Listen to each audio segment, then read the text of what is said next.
Good evening. The author. We're looking for the author. Is this some kind of joke? No. We're actually part of a very intense drama.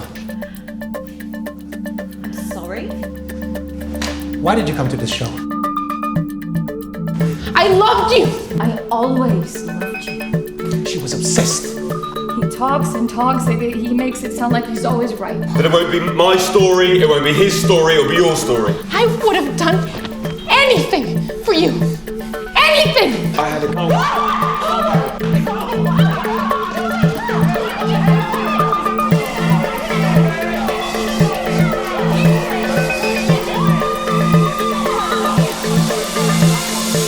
If only I could show you what I have inside of me. Forgive me, I can't. I just can't.